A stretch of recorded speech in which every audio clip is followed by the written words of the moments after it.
ഹരി ഓം. ഭാഗവതം നവമസ്കന്ധത്തിലെ 29-ാം അധ്യായത്തിലെ 54-ാമത്തെ ശ്ലോകം, 54-ാമത്തെ ഭാഗം. അത് ഗദ്യത്തിലാണ് എഴുതിയിരിക്കുന്നത്. നമ്മൾക്ക് പഞ്ചമസ്കന്ധത്തിൽ ഗദ്യം ആണ് കൂടുതൽ വരുന്നത്.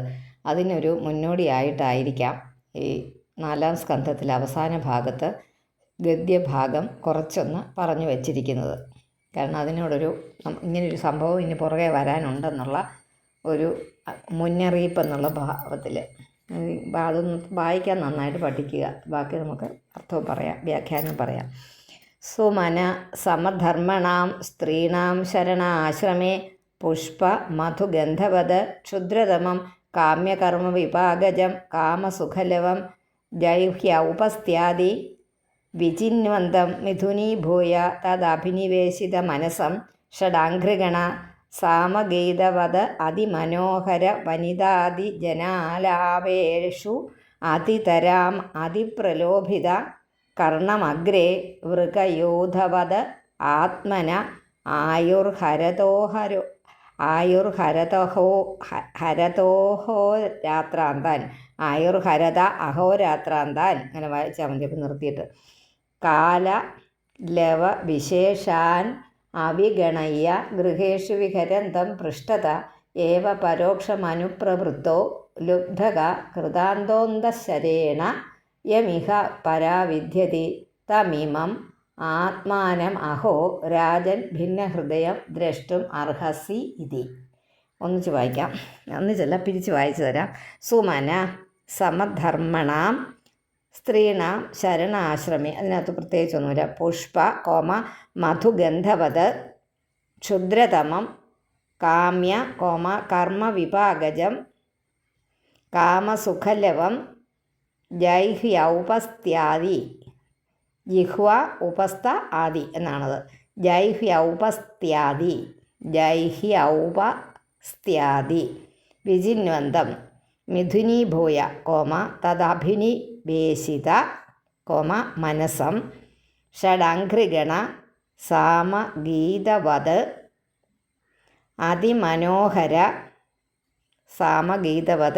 അതിമനോഹര വനിതാദി ജനാലാപേഷു അതിതരാം എന്നാക്കുക. പിന്നെ മാ വെട്ടിയിട്ട് അതിപ്രലോഭിത കർണമഗ്രേ വൃകയൂഥവത് ആത്മന ആയുർഹരത അഹോരാത്രാന്താൻ. അവിടെ ആ പ്രശ്ലേഷത്തിൻ്റെ മുമ്പ് ആയുർഹരത എന്നാക്കുക. എന്നിട്ട് അഹോരാത്രാന്താൻ കാല ലവ വിശേഷാൻ അവിഗണയ്യ. വിശേഷാൻ എന്നാക്കിയിട്ട് അവിഗണയ്യ ഗൃഹേഷു വിഹരന്തം പൃഷ്ഠത ഏവ പരോക്ഷം അനുപ്രവൃത്തോ ലുബ്ധക കൃതാന്തോന്തശരേണ യമിഹ പരാവിദ്യതി തമിമം ആത്മാനമഹോ രാജൻ ഭിന്നഹൃദയം ദ്രഷ്ടും അർഹസീതി. അതങ്ങനെയാണ് ആ ശ്ലോകം എന്നല്ല പറയുന്നത്. ആ ഗദ്യ ആ പാരഗ്രാഫ് ഇങ്ങനെ വായിക്കാം. അത് വായിച്ചെടുക്കട്ടെ. ഹരി ഓം. നമുക്കൊന്നുകൂടെ ഇത് തിരുത്തി വായിക്കാനുള്ളവർക്ക് തിരുത്തി വായിക്കണമല്ലോ. അപ്പോൾ അതൊന്നുകൂടെ അതിൻ്റെ അർത്ഥം കൂടെ പറയാം കേട്ടോ. അല്ലെങ്കിൽ അത് നിങ്ങൾക്ക് കിട്ടത്തില്ല.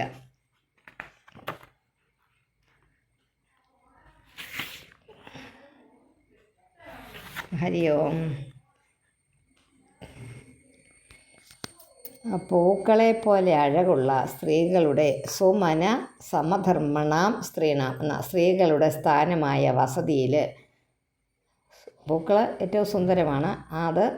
അതിനോടൊപ്പമുള്ള അഴകുള്ള സ്ത്രീകൾ, ഭംഗിയുള്ള സ്ത്രീകളുടെ സ്ഥാനമായ വസതിയിൽ, അങ്ങനെയുള്ള ഒരു സ്ത്രീകളുടെ വസതിയിൽ പുഷ്പഗന്ധിയായ മധു പോലെ, പുഷ്പത്തിന് മണമുണ്ട്, ആ മണം നുകരാനായിട്ട് വണ്ട് വരും. വണ്ട് അതിലുള്ള തേൻ കുടിക്കുന്നതാണ്.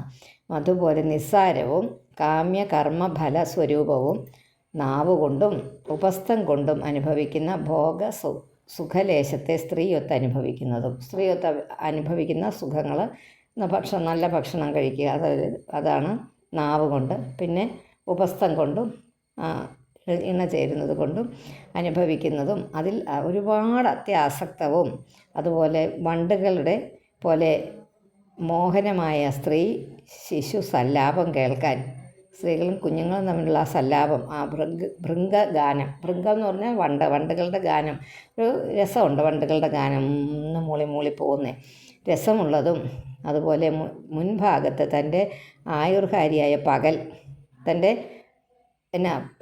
ആയുസ്സിനെ കൊണ്ടുപോകുന്ന പകൽ അല്ലേ, രണ്ടും രാത്രിയും പകലും കൊണ്ടുപോകും. നമ്മുടെ ആയുസ്സിനെ കൊണ്ടുപോകുന്ന പകൽ, രാത്രി, 2 കാലവിശേഷങ്ങളുണ്ട്. അതൊന്നും ശ്രദ്ധിക്കാതെ ഈ ഗൃഹാദി കാര്യങ്ങളിൽ ഇങ്ങനെ വിഹരിക്കുന്നതും, പിൻവശത്ത് നിറഞ്ഞു നിൽക്കുന്ന ആ മാനിൻ്റെ കഥ ഓർക്കാൻ പറഞ്ഞില്ലേ, ആ കാട്ടാളൻ അപ്പോൾ എന്ത് ചെയ്യുകയാണ്, ആവനാഴിയിൽ നിന്ന് അമ്പെടുത്ത് ആ അമ്പുകളാൽ എന്തിനെ നശിപ്പിക്കുന്നുവോ അങ്ങനെ മുറിവേറ്റ മാനായി ജീവനെ അങ്ങ് കാണുക, ഒരു മുറിവേറ്റ മാനായി കാണുക. അതേ ഉള്ള അർത്ഥം. അത് ഗദ്യമാണ്, അത് അത്രയും പഠിച്ചു. സത്വം വിചക്ഷ്യ മൃഗചേഷ്ടിതമാത്മനോന്തശ്ചിത്തം നിയച്ഛ ഹൃദി കർണധുനീം ച ചിത്തേ ജഹ്യങ്കനാശ്രമമസത്തമയൂഥഗാധം പ്രീണീഹി ഹംസശരണം വിരമക്രമേണ. ഒന്നുകൂടെ വായിക്കാം. സത്വം വിചക്ഷ്യ മൃഗചേഷ്ടിതമാത്മനോന്തശ്ചിത്തം നിയശ്ച മൃഗചേഷ്ടിതമാത്മനോന്തഃ ചിത്തം.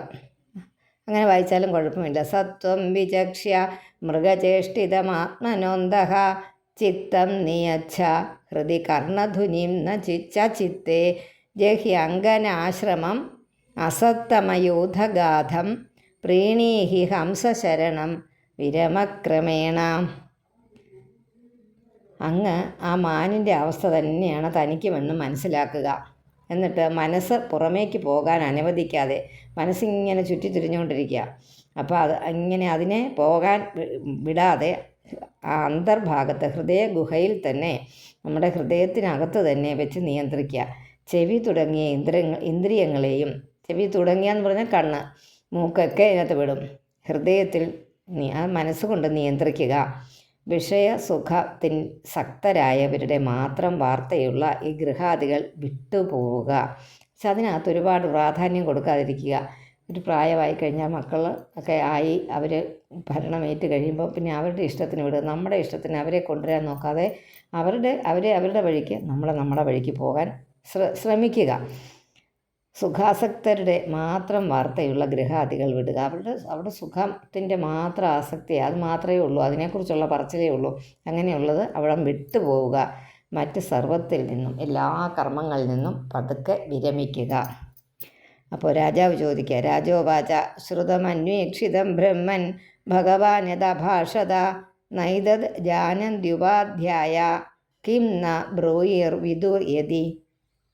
ശ്രുതം അന്വേക്ഷിതം ബ്രഹ്മൻ, അല്ലയോ ബ്രഹ്മൻ, അങ്ങ് പറഞ്ഞത് വേണ്ട വിധം ശ്രദ്ധിക്കുകയും ചിന്തിക്കുകയും ചെയ്തു.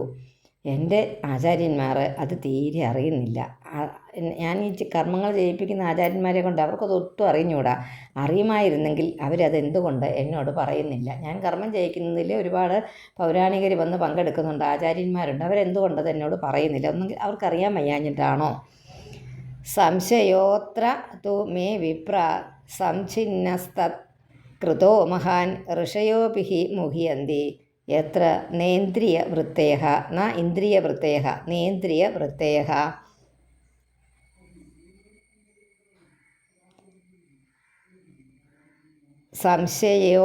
സംശയോത്ര തു മേ വിപ്ര, അല്ലയോ വിപ്ര, ആചാര്യന്മാരുടെ വാക്കുകൊണ്ടുണ്ടായ വലിയ സംശയം ഇവിടെ തീർന്നു. ഇന്ദ്രിയ പ്രവൃത്തികൾക്ക് പ്രവേശമില്ലാത്ത കാര്യത്തിൽ ഋഷികളും മോഹിച്ചു പോകുന്നു. ഋഷികൾ പോലും ആ മായയിൽ മോഹിച്ചു പോകുന്നു. കർമാണി ആരഭതേയേന പുമാനിഹ വിഹായ താം അമുത്രാന്യേന ദേഹേന ദുഷ്ടാനി സ യദശ്നുതേ. കർമ്മണ്യാരഭതേയേന പുമാനിഹ വിഹായ തം അമുത്രാന്യേന ദേഹേന ജുഷ്ടാനി സ യദശ്നുതേ. ഇതി വേദവിദാം വാദഃ ശ്രൂയതേ തത്ര തത്ര കർമ്മ തത് ക്രിയതേ പ്രോക്തം പരോക്ഷം ന പ്രകാശതേ.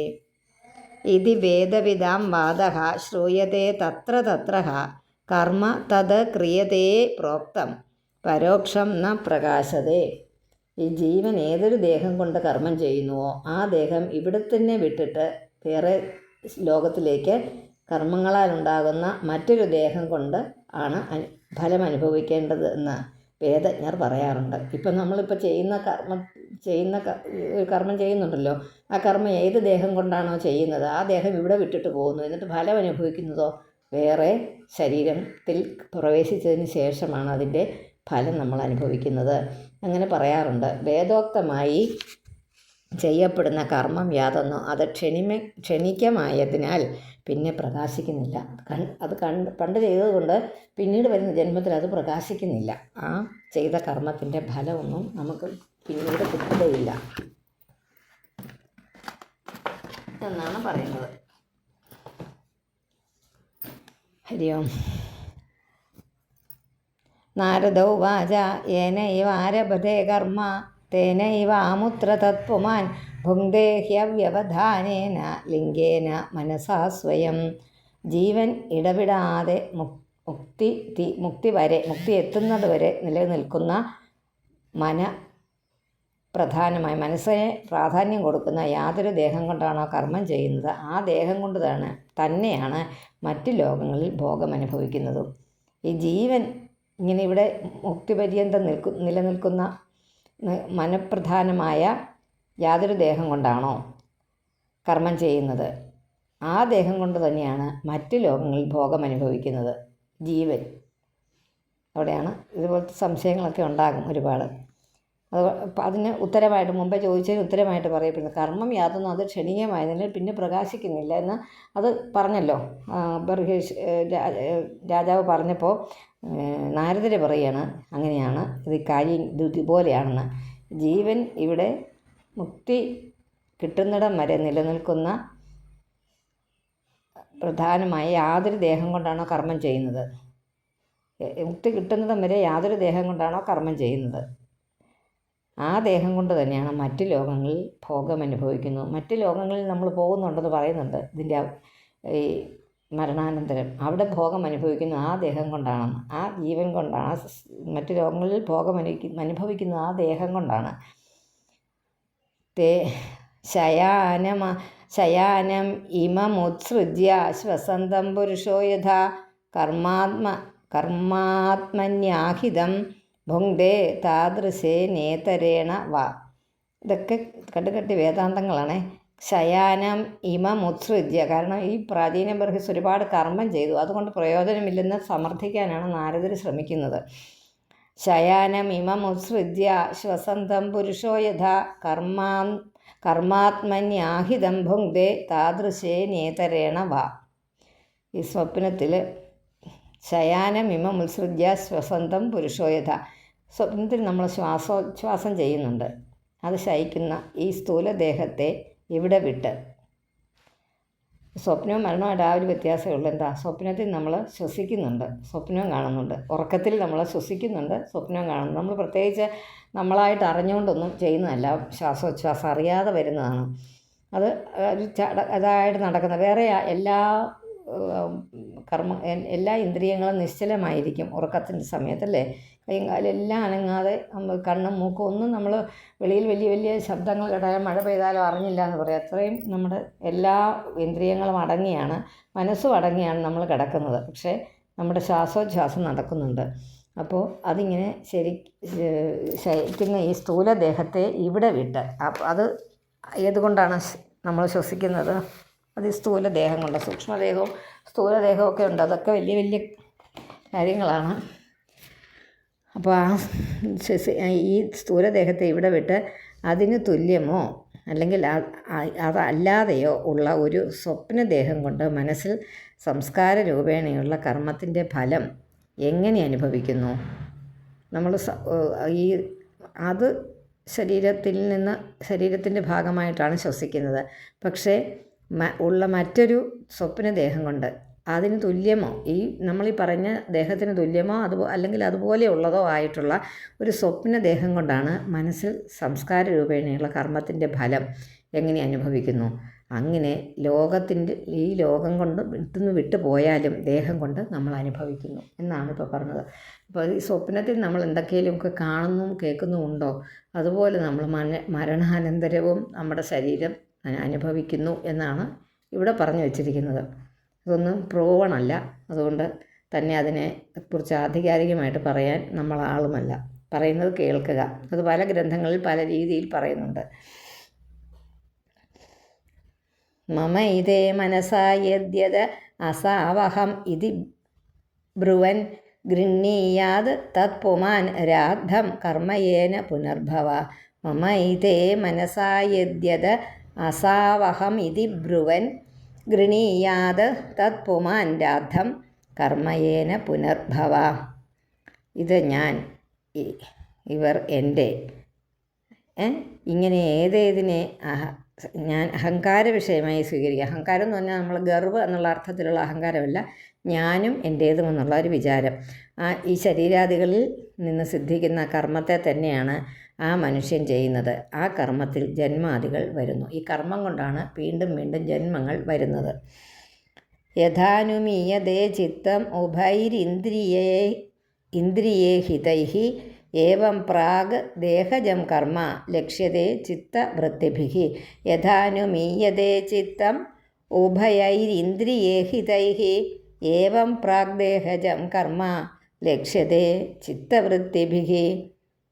വിജ്ഞാന ഇന്ദ്രിയങ്ങൾ, കർമ്മേന്ദ്രിയങ്ങൾ, അതിൻ്റെ പ്രവൃത്തി കൊണ്ട് എങ്ങനെയാണോ ചിത്തം മനസ്സിലാക്കപ്പെടുന്നത്, ചെയ്യപ്പെടുന്നത്, എങ്ങനെയാണെന്നും അത് ചിന്തിക്കുന്നു, അതുപോലെ പ്രവർത്തിക്കുന്നു. അതുപോലെ തന്നെ ചിത്തവൃത്തികൾ കൊണ്ട് നമ്മുടെ മനസ്സിൻ്റെ ജ്ഞാനവൃത്തികൾ കൊണ്ട് ഇങ്ങനെയൊക്കെ വരുന്നു. അതുപോലെ തന്നെ നമ്മുടെ മനസ്സിൻ്റെ പ്രവൃത്തി കൊണ്ട് പൂർവ്വദേഹത്തിൽ ചെയ്ത കർമ്മങ്ങളുടെ സൂക്ഷ്മരൂപം അറിയപ്പെടുന്നു. അങ്ങനെ ഒരു കാര്യമുണ്ട്. സൂക്ഷ്മദേഹം നമ്മൾ പൂർവ്വദേഹത്തിൽ ചെയ്ത ഒരു ദേഹം ഉണ്ടായിരുന്നെന്ന് പറഞ്ഞാൽ ആ ദേഹം ചെയ്ത കർമ്മങ്ങളില്ലേ, ആ കർമ്മങ്ങളുടെ സൂക്ഷ്മരൂപം അറിയപ്പെടുന്നു. നമ്മൾ ഒരു കർമ്മം ചെയ്താൽ അതിൻ്റെ സ്ഥൂലരൂപം എന്താണോ അതിൻ്റെ സൂക്ഷ്മരൂപവും അറിയപ്പെടുന്നു. സ്ഥൂലം എന്ന് പറഞ്ഞാൽ നമ്മുടെ ശരീരം, കാണുന്ന ശരീരം, കാണാത്തത് എന്തോ ഒന്നുണ്ടല്ലോ നമ്മുടെ ഉള്ളിൽ, അതാണ് സൂക്ഷ്മ ശരീരം എന്ന് പറയുന്നത്. കാരണ ശരീരം എന്ന് വേറൊരെണ്ണമുണ്ട്. ഇങ്ങനെയൊക്കെയാണ് ആചാര്യന്മാർ പറഞ്ഞു വെച്ചിരിക്കുന്നതെന്ന് പറയേ നിവൃത്തിയുള്ളൂ. നാനുഭൂതം ക്വ ചാനേന ദേഹേന ദൃഷ്ടമശ്രുതം കഥാചിതുപലഭ്യേത യദ്രൂപം യാദൃഗാത്മനി. ഒന്നുകൂടെ വായിക്കാം. നാനുഭൂതം ക്വ ചാനേന ദേഹേന ദൃഷ്ടമശ്രുതം കഥാചിത് ഉപലഭ്യേത യദ്രൂപം യാദൃഗ് ആത്മനി. യാദൃഗാത്മനി എന്ന് വരും. അപ്പോൾ ഈ ദേഹം കൊണ്ട് യാതൊന്നൊരിക്കലും അനുഭവിച്ചിട്ടില്ലയോ, കാണുകയോ കേൾക്കുകയോ ചെയ്തിട്ടില്ലയോ, അത് ഇടയ്ക്ക് സ്വപ്നത്തിൽ ഏത് സ്വരൂപമുള്ളതെന്നും എപ്രകാരമുള്ളതെന്നും അനുഭവപ്പെട്ടേക്കാം. നമുക്കിപ്പോൾ അതുകൊണ്ടാണ് നമ്മളിപ്പോൾ കാരണം പൂർവ്വജന്മത്തിലെ അറിവ് കൊണ്ടാണ്, ഈ സൂക്ഷ്മദേഹത്തിന് അറിവുണ്ടെന്ന് പറഞ്ഞില്ലേ, അതുകൊണ്ടാണ് നമ്മൾ ഈ ദേഹം കൊണ്ട് ഒരിക്കൽ പോലും ചെയ്തിട്ടില്ലാത്ത, അനുഭവിച്ചിട്ടുമില്ലാത്ത, കാണുകയോ കേൾക്കുകയോ ചെയ്തിട്ടില്ലാത്തതായ കാര്യങ്ങൾ നമ്മൾ സ്വപ്നത്തിൽ കാണാറുണ്ട്. ആ സ്വപ്നത്തിൽ ഏത് സ്വരൂപം ഉള്ളതെന്നും എപ്രകാരമുള്ളതെന്നും അത് അനുഭവപ്പെട്ടേക്കാം. നമുക്ക് ചിലപ്പോൾ സ്വപ്നത്തിൽ പൂർവ്വജന്മങ്ങൾ കാണാറുണ്ട്. അത് പലരും അനുഭവത്തിൽ പറയുന്നത് കേട്ടിട്ടുണ്ട് നമ്മൾ. തേനാസ്യ താദൃശം രാജൻ ലിംഗിനോ ദേഹസംഭവം ശ്രദ്ധസ്വാനനുഭൂതോർദ്ധോ ന മനസ്പൃഷ്ടുമർഹതി. ശ്രദ്ധത് സ്വാനനുഭൂതോർദ്ധോ കിട്ടിയോ? ന മനസ്പൃഷ്ടുമർഹതി. തേനാസ്യ താദൃശം രാജൻ ലിംഗിനോ ദേഹസംഭവം ശ്രദ്ധത് സ്വാനനുഭൂതോർദ്ധോ ന മനസ്പൃഷ്ടും അർഹതി. അതുകൊണ്ട് നമുക്കൊരു വാസനയുണ്ട് അല്ലേ, പൂർവ്വജന്മവാസന എന്ന് പറയുന്നത്. വാസനയുക്തനായ ജീവന് ഒന്നും കൊണ്ടാണ് നമ്മളിങ്ങോട്ട് വന്നിരിക്കുന്നത്, എന്തോ ഒന്നും കൊണ്ട്. അങ്ങനെ അനുഭവത്തോടു കൂടിയ ഒരു പൂർവ്വജന്മം ഉണ്ടെന്ന് മനസ്സിലാക്കുക. എന്തുകൊണ്ടെന്നാൽ ഒരിക്കലും അനുഭവിക്കാത്ത ഒന്നും തന്നെ മനസ്സിൽ പതിയുകയില്ല, മനസ്സിൽ നമ്മുടെ കിടക്കുകയില്ല. അപ്പോൾ ഈ സ്വപ്നത്തിൽ കാണുന്നത് പലതും നമ്മൾ പണ്ട് പൂർവ്വജന്മത്തിൽ ചെയ്തതിൻ്റെ ഒരു ഫലമായിട്ട് നമ്മുടെ സൂക്ഷ്മ ശരീരത്തിൽ നിന്നുണ്ടാകുന്നതാണ് നമ്മൾ ഈ ഉറങ്ങിക്കിടക്കുമ്പോൾ കാണുന്ന സ്വപ്നം മുതലായ കാര്യങ്ങൾ. ചിലതൊക്കെ നമ്മുടെ ഓർമ്മയിൽ ഇങ്ങനെ വരുന്നത് പോലെ തോന്നും. ഇതേ സന്ദർഭത്തിൽ ഞാൻ പണ്ട് എവിടെയോ ഇരുന്നതായിട്ട് ഒക്കെ നമുക്ക് തോന്നാറുണ്ട് അല്ലേ? എങ്ങനെയോ തോന്നലില്ല, ഒന്നും ഉണ്ടായിട്ടില്ലേ? ചില സാന്ദർഭികമായിട്ടുള്ള സംസാരങ്ങൾ ഇതിനു മുമ്പ് ഇതുപോലെ തന്നെ ഒരു സന്ദർഭത്തിൽ എവിടെയോ വെച്ച് നമ്മളത് പറയുകയുണ്ടായല്ലോ എന്നൊക്കെ ഇങ്ങനെ ആളുകൾ ഓർക്കാറുണ്ട്. അതുപോലെ സ്വപ്നത്തിൽ കാണുന്നതും. മനയേവ മനുഷ്യസ്യ പൂർവരൂപാണി ശംസതി ഭവിഷ്യതശ്ച ഭദ്രം തേ തഥൈവ ന ഭവിഷ്യതഃ. മനയേവ മനുഷ്യസ്യ പൂർവരൂപാണി ശംസതി ഭവിഷ്യതശ്ച ഭദ്രം തേ തഥൈവ ന ഭവ്യഷ്യത എന്നാണ്. ഈ മനസ്സ് തന്നെയാണ് മനുഷ്യൻ്റെ പൂർവ്വരൂപം പറഞ്ഞു തരുന്നത്. നമുക്കൊരു മനസ്സുണ്ടല്ലോ, അത് തന്നെയാണ് നമ്മുടെ പൂർവ്വത്തിൽ നമ്മൾ എങ്ങനെയായിരുന്നെന്നും എന്ത് സ്വഭാവക്കാരായിരുന്നു എന്നൊക്കെ പറഞ്ഞു തരുന്നത്. അങ്ങനെയാണെങ്കിൽ ഭാവിയിൽ ഉത്കർഷം പ്രാപിക്കാൻ പോകുന്നതിൻ്റെയും അധപ്പതിക്കാൻ പോകുന്നതിൻ്റെയും രൂപങ്ങളെയും അത് തന്നെ പറഞ്ഞു തരുന്നു. അപ്പം അത് തന്നെ പറഞ്ഞു തരുന്നുണ്ട് ഇനി ഭാവിയിൽ എന്നാ വരാൻ പോകണമെന്ന്. ഇപ്പം നമ്മളിപ്പം പോയതിനെക്കുറിച്ചൊന്നും നമുക്ക് ചെയ്യാൻ പറ്റില്ല, വരാൻ പോണതിനെക്കുറിച്ച് നമുക്ക് ചെയ്യാൻ പറ്റും. എങ്ങനെ? ഈ വർത്തമാനത്തിൽ നമ്മൾ ചെയ്യുന്ന പ്രവൃത്തികൾ നല്ലതാണെങ്കിൽ നമുക്ക് ഇച്ഛിക്കാം, നമുക്കൊരു നല്ല ഇത് വരുമെന്ന്. നമുക്കറിയാം, ധർമ്മമനുസരിച്ച് കർമ്മം ചെയ്യുകയാണെങ്കിൽ നമുക്ക് ഒരു രക്ഷപ്പെടിയിലുണ്ടാകാം ഒരു പക്ഷേ എന്ന് നമുക്ക് ഒന്ന് ആശ്വസിക്കാം. അത്രയേ ഉള്ളൂ. സർവേ അദൃഷ്ടം അശ്രുതം ചാത്ര ക്വചിൻ മനസ്സി ദൃശ്യതേ യഥാ തഥാനുമന്തവ്യം ദേശകാല ക്രിയാശ്രയം. അത് ഒരിക്കലും കാണപ്പെടാത്തതും കേൾക്കാൻ കഴിയാത്തതും ആ കാര്യവും സ്വപ്നത്തിൽ കണ്ടേക്കാം. അത് എപ്രകാരമായാൽ സംഭവിക്കുമോ അപ്രകാരം ദേശം, കാലം, ചെയ്തി, എന്താണോ ചെയ്ത ആ ക്രിയ എന്നിവയെ അവലംബിച്ച് വരുന്നതാണെന്ന് ഊഹിക്കണം. അത് നമ്മൾ മനസ്സിലാക്കണം. സർവേ ക്രമാനുരോധേന മനസ്സി ഇന്ദ്രിയഗോചരാഹ ആയാന്തി വർഗശോ യാന്തി സർവേ സമനസോ ജനാഹ. എല്ലാ ഇന്ദ്രിയങ്ങളും ക്രമത്തിൽ മനസ്സിൽ കൂട്ടം കൂട്ടമായി വരികയും ഈ മനസ്സിലേക്ക് ഒന്നിച്ചൊന്നിച്ചു കയറി വരിക, ഇന്ദ്രിയങ്ങൾക്ക് കാണാൻ പറ്റുന്നത് വരികയും ചെയ്യും, പോവുകയും ചെയ്യും. അതിങ്ങനെ കയറി ഇറങ്ങി കളിക്കുന്നു. എല്ലാവരും മനസ്സുള്ളവരുമാകുന്നു. മനസ്സെന്ന് പറഞ്ഞാൽ എല്ലാവർക്കും ഉണ്ടല്ലേ. നമ്മൾ മനസ്സിൽ വിചാരിച്ചതേ ഉള്ളൂ എന്ന് പറയും. എവിടെയാണോ ഈ മനസ്സ് ഇരിക്കുന്നതെന്ന് മാത്രം അറിഞ്ഞുകൂടാ. മനസ്സിൽ നമ്മൾ വിചാരിച്ചതേ ഉള്ളൂ എന്ന് പറയും. അപ്പോൾ അതിലെ മനസ്സിൽ ഓർത്തു, ഞാൻ മനസ്സിൽ ഓർത്തായിരുന്നു നിങ്ങളുടെ കാര്യം എന്ന് പറയും. അപ്പോൾ ആ മനസ്സെവിടെയോ ഉണ്ട്.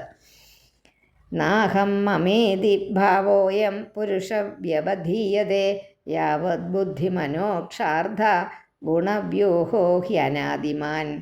നാഹം മമേതി ഭാവോയം പുരുഷേ വ്യവധീയതേ യാവത് ബുദ്ധിമനോക്ഷാർദ്ധ ഗുണവ്യൂഹോ ഹി അനാദിമാൻ. നാഹം ഏത് ബുദ്ധി, മനസ്സ്, ഇന്ദ്രിയങ്ങൾ, അതുപോലെ പല പല വിഷയങ്ങൾ, അതുപോലെ ഗുണത്രയങ്ങൾ, ഇവയുടെ എല്ലാം അവസാനിക്കുന്നത് അനാദിയുമായ ലിംഗഭേദം ദേഹമുണ്ടോ, ഏതെങ്കിലും ഒരു ഇതിലായിരിക്കുമല്ലോ ജനിച്ചിരിക്കുന്ന, ആ ലിംഗദേഹമുണ്ടോ അതുവരെ മനുഷ്യനിൽ ഞാനെന്നും എൻ്റേതെന്നുമുള്ള ശരീരബന്ധം നശിക്കുകയില്ല.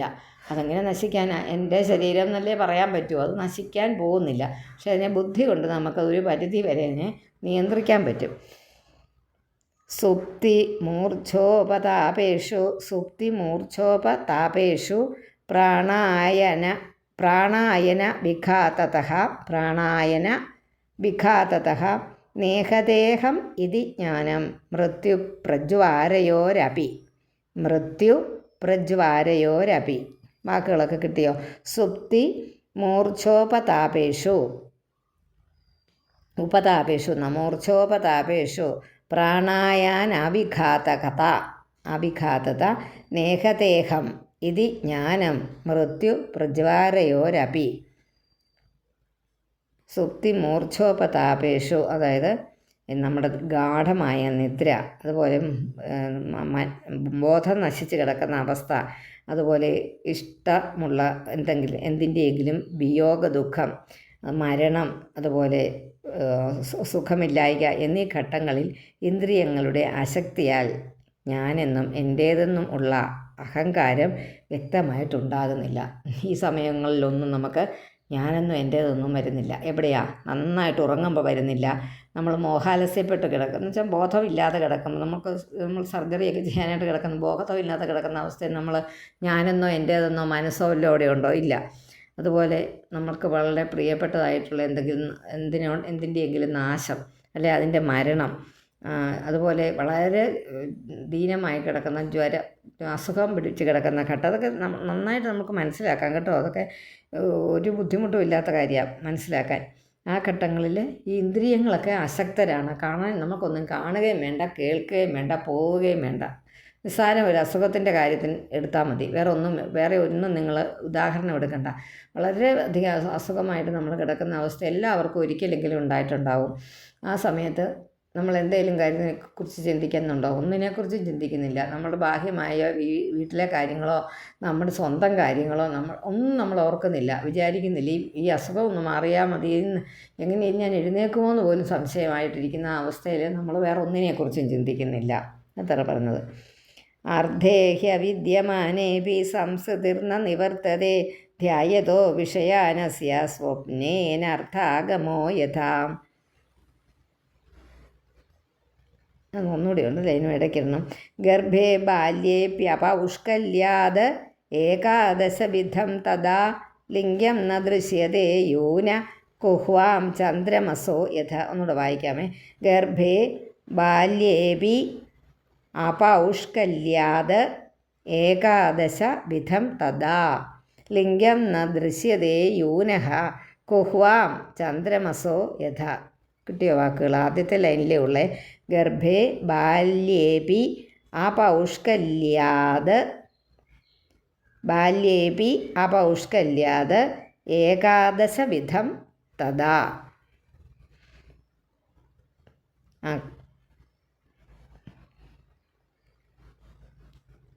ചന്ദ്രമസോയത കുഹ്വാം ചന്ദ്രമസോയത, അതായത് ചന്ദ്രൻ്റെ കർത്തവാവിൻ്റെ നാളിലത്തെ ചന്ദ്രൻ്റെ രൂപമെന്ന പോലെ ഗർഭദശയിലും അതുപോലെ ബാല്യത്തിലും യുവാക്കൾക്ക് 11 ഇന്ദ്രിയങ്ങൾ കൊണ്ട് വ്യക്തമാകുന്ന അഹങ്കാരം പ്രകടമാകാറില്ല.